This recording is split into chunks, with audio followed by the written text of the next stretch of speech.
Kodali Nani high court దాకా వెళ్ళి కొత్తగా ఊరట తెచ్చుకున్నాడేమో, ఇప్పుడు మళ్ళీ ప్రెస్ ముందుకు రావటం మొదలు పెట్టాడు. ఆయన తీస్తున్న కొన్ని దిక్కుమాలిన లాజిక్లు అంత విజ్ఞానం ఇంకెవరి వల్ల కాదన్నట్టుగా ఉంది.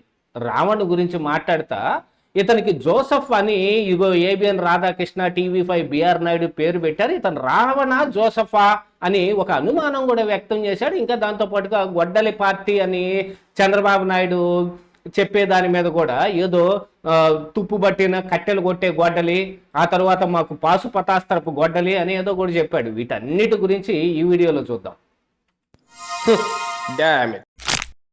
ఏంటిటా కుండబద్దలు కొడతా అత్త. నమస్కారం, కుండబద్దల ప్రేక్షకులకి స్వాగతం. కొత్తగా ఇప్పుడు కోర్టు నుంచి ఆర్డర్ వచ్చేటప్పటికి తనని అరెస్ట్ చేయొద్దు అని కొడాలి నాని కూడా మళ్ళీ నోరు తెరవటం మొదలు పెట్టాడు.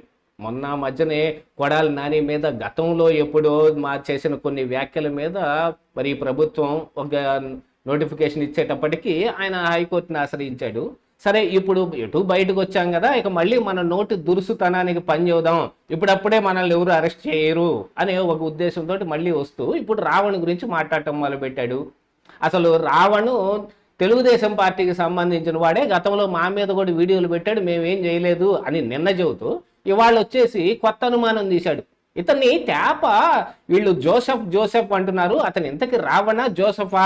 అతని పేరు రావణ అయితే ఈ జోసెఫ్ అని ఈ ఏబిఎన్ రాధాకృష్ణను ఈ టీవీ5 బిఆర్ నాయుడు ఎలా పేరు పెట్టి పిలుస్తారు? వీళ్ళేమన్నా అతనికి నామకరణం చేశారా అని అడుగుతూ ఉన్నాడు. అసలు మరి అసలైన విషయం తెలుసుకుంటే మరి ఆ కొడాలి నాని కూడా ఇలా మాట్లాడేవాడు కాదేమో, కానీ ఆ తెలుసుకునేంత విజ్ఞానం మనకేడిది? గతంలో వర్లరామయ్య చెప్పినట్టు ఈయన లారీల్లో డీజిల్ దొంగతనాలు చేసుకునేవాడు అన్నట్టుగా ఒక చెప్పారు చూడండి. మరి అంతటి విజ్ఞానాన్ని ఇక్కడ వాడాడేమో. ఒక విషయం తెలుసుకుంటే మంచిది మాట్లాడే ముందు. ఎందుకంటే ఈ రావణ్ అనే వ్యక్తి గెజిట్ నోటిఫికేషన్ ద్వారా గతంలో ఈ తెలంగాణ ప్రభుత్వం దగ్గర నుంచి తన పేరు మార్చుకున్నాడు. ముందల ఆయన పేరు బచ్చలకూరి జోసెఫ్ అట. ఆయన ఫాదరు ఈయనకి జోసెఫ్ అని తప్పుగా వీటన్నిటిలో పేరు రాపించటం మూలాన, ఏది అకాడమిక్ ఇయర్స్ అన్నిటిలోనూ పేరు మార్చటం తప్పుగా రాయించటం మూలాన ఇలా వచ్చింది. కానీ ఇప్పుడు నా పేరు రావణ్గా పరిగణించండి అని ఒక గెజిట్ నోటిఫికేషన్ వచ్చిన దగ్గర నుంచి అతను రావణ్ అయ్యాడు. స్కూల్లో చదువుకునేటప్పుడు కానీ, తరువాత నా ఉద్యోగం చేసేటప్పుడు కానీ అన్నిటికీ ఆయన పేరు పచ్చలకూరి జోసెఫ్ అనే ఉంది. తెలుసుకుంటే తెలుసుద్ది, లేకపోతే ఎలా తెలుసుద్ది? అతను రావణ్ అని అతను పెట్టుకున్నాడు పేరు. అతను పుట్టగానే బొడ్డుగోసి పెట్టిన పేరు జోసెఫే, అందుకనే జోసెఫ్ అని పిలుస్తారు. యాక్చువల్గా ఇప్పుడు పాస్పోర్ట్లో కూడా రావణ్ అలియాస్ జోసెఫ్ అని రాస్తారు. ఆ విషయం తెలియకపోతే ఎలాగా? మీకు అంత అనుమానం ఎందుకు వస్తుంది? ఇదన్నా తెలుసుకుంటే రాకుండా ఉంటుంది. సరే, ఇక గొడ్డల పార్టీ దగ్గరకు వస్తే ఇప్పుడు చంద్రబాబు నాయుడు చేతిలో ఈ తుప్పు పట్టిన కట్టెలు కొట్టే గొడ్డలే ఉంది.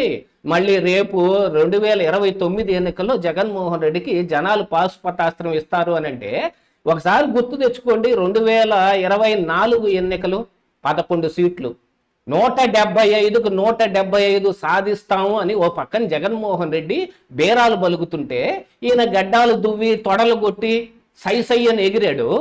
మరి ఈయన ఎలక్షన్లు అయిపోయిన తర్వాత కౌంటింగ్ జరుగుతుంటే 3వ రౌండ్లో పరార్ ఇంటికి. అంటే మీ దగ్గర అసలు ఆ గొడ్డలు కూడా లేదు.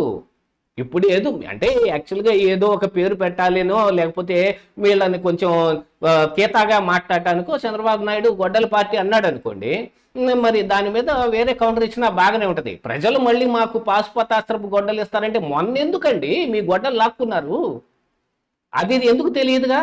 ఈ గొడ్డలి మీరు గట్టిగా వాడారు కాబట్టి 2019 ఎన్నికల్లో మీరు గెలిచి అధికారంలోకి వచ్చిన దగ్గర నుంచి 24 ఎన్నికల దాకా మీ నోటికి అదుపు లేకుండా మాట్లాడినందుకు, మీరు బూతులు మాట్లాడినందుకు, ఆర్కే రోజా లాంటి వాళ్ళు ఎకిలి చేష్టలన్నీ చేసినందుకు జగన్మోహన్ రెడ్డి లోపలికి ఒకటి పెట్టుకొని బయటకి వేరే మాటలు మాట్లాడుతూ ఆ దొంగ నీతి, ఆ దుర్నీతి ఏదైతే ఉందో అది మొత్తం బయటపడిపోయినందుకు 11 సీట్లు ఇచ్చారు. అప్పుడేమైంది మీ పాశుపతాస్త్రపు గొడ్డలి? అందుకని ఏదైనా గెలుపు ఓటములు అనేది రాజకీయ పార్టీలకు సహజమైనవే. ఏదైనా కౌంటర్ ఇస్తే దానికి సరిపోయేటట్టు అతికేటట్టు చెబితే బాగానే ఉంటుంది. నేను కూడా ఇప్పుడు మాట్లాడే అవకాశం వచ్చింది, నా మీద వీళ్ళు కేసులు ఇటు పెట్టలేరు కదా అంటే, వేరే కేసులు చాలా ఉన్నాయి, ఆ కేసుల్లో కూడా అరెస్ట్ అవ్వచ్చేమో. ఏదైనా గట్టిగా తలుచుకుంటే అరెస్ట్ అవటం ఎంతసేపు. కాకపోతే ఇక్కడ అసలైన విషయం ఏంటంటే, రావణ్వి ఇప్పుడు అశ్లీల వీడియోలు కొన్ని బయటకు రావటం మొదలుపెట్టి, రాసలీలల వీడియోలు, అమ్మాయిల్ని బ్లాక్మెయిల్ చేస్తున్న వీడియోలు, విచిత్రపు సెల్ఫీ వీడియోలు, ఇవన్నీ బయటకు వచ్చాయి. ఈ రోజున ఆయన భార్యను కూడా అదుపులోకి తీసుకొని ప్రశ్నిస్తూ ఉన్నారు. ఇవన్నీ మనకేం పట్టకుండానే, కాకపోతే మనం ఒక మాట చెప్పేస్తాం, అన్నీ ఏఐ మార్పుడ్ అండి, కొత్తగా వచ్చింది కదా ఏఐ టెక్నాలజీ అని. ఆ మాటను మనం వాడకపోతే ఎట్లాగా అనుకుంటే ఏఐ టెక్నాలజీ అంటారు. ఆ ఏఐ టెక్నాలజీ తోటి ఎన్నెన్ని చేస్తారు, ఎలాగని చేస్తారు. వీటన్నిటినీ ఇలాగనే మాట్లాడుకుంటా పోతే 2029లో మాత్రం మీకు అంత పెద్ద పౌసుపతాస్త్రం ఎలా దొరికింది, ఆ గొడ్డలు ఎలా దొరికింది, పరశురాముడి గొడ్డలు ఏమన్నా ఇస్తారనుకుంటున్నారా. ఆల్రెడీ జగన్మోహన్ రెడ్డి మావిగన్ పేరుతోటి కానీ అమరావతిని చంపేస్తాను నేను ఉంచను అని గట్టిగా నొక్కి వక్కాణించటం కానీ లేదు, ఈ పిపిపిల మీద కానీ మిగతా చాలా అంశాల్లో ఆయన ప్రెస్ మీట్లు పెట్టిన ప్రతిసారి అడ్డమైన వాగుడంతా వాగేసి ఆయన ఈ వైసీపీని అదో పాతాళానికి తొక్కేస్తా ఉంటే, ఇప్పుడు వచ్చి ఈయన బేరాలు పలకటం మొదలుపెట్టాడు. 2024 ఎన్నికల సమయంలో ఏం జరిగిందో కూడా ఒకసారి గుర్తు పెట్టుకుంటే మళ్ళీ మన నోటికి అదుపు ఎలా వస్తుందనేది అర్థమవుతుంది. అది తప్పిచ్చేసి ఎవరు పెట్టారు అని అంటే ఎలాంటి ఉంటాయి. రావణి ఏం చేశాడో ఏం జరుగుతుందో ఇప్పుడు ఇంకో 4-5 రోజులు పోతే మొత్తం బయటకు వచ్చేస్తుంది. సరే, ఆయన మీద ఉపా చట్టం కాకపోతే ఇప్పుడు వేరే చట్టాల కింద ఆయన కేసులో కనీసం 6 నెలలు జైల్లో ఉంటాడు. అదైతే కనపడతానే ఉంది. ఎవిడెన్సెస్ కూడా దొరకటం మొదలుపెట్టాయి. ఓ పక్కన పెద్దిరెడ్డి రామచంద్రారెడ్డి కూడా జగన్మోహన్ రెడ్డికి ఫోన్ చేసి మరీ వార్నింగ్ ఇస్తా ఉన్నాడు, బీజేపీ కోపం వస్తుంది, అనవసరంగా ఈ రావణ్ విషయం గెలుక్కోబాకండి అని. మళ్ళీ రావణ్ ఆ పార్టీకి చెందినవాడు, దానివల్ల మేమే కాపాడుతున్నాము అని చెప్పే ప్రయత్నం మీరు కొన్ని చేస్తూ ఉన్నా కానీ ఏమాత్రం అతకటం లేదు, పొసగటం లేదు.